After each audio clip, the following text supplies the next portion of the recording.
and salutations, Rav Dryer here. I've now been asked numerous times to make a follow-up video on the APR Stage 1 low torque tune. I had the tune installed by an APR dealer approximately 2 years and 32,000 kilometers ago. Almost immediately, I had installed the coil packs and new spark plugs, and then about a year ago, I installed the APR open air intake as well as the APR throttle booster.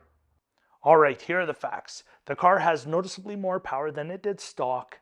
I've not had a single check engine light or any issue with the car whatsoever. The fuel mileage is about the same, if not slightly better than it was stock, and I've not had a single issue with the clutch.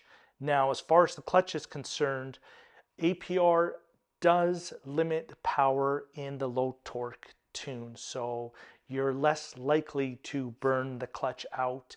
And I'm also of the age where I'm not street racing cars. I'm not doing hard launches on the car. I'm not to say I haven't done any, but I'm not doing a lot of those. So your mileage may vary, of course. I even did a 3,000 kilometer road trip this summer, and the car was and still is completely reliable. So if you're on the fence at all about getting the APR Stage 1 low torque tune, it's an easy recommendation from me.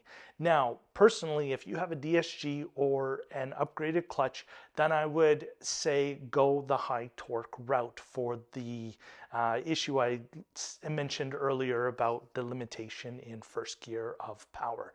So the only downside is I'm wondering if this is enough power. So the thought creeps in, now that I've already done stage 1, what about stage 2? So stay tuned for a future video where I'm going to talk about stage 2 and what that means.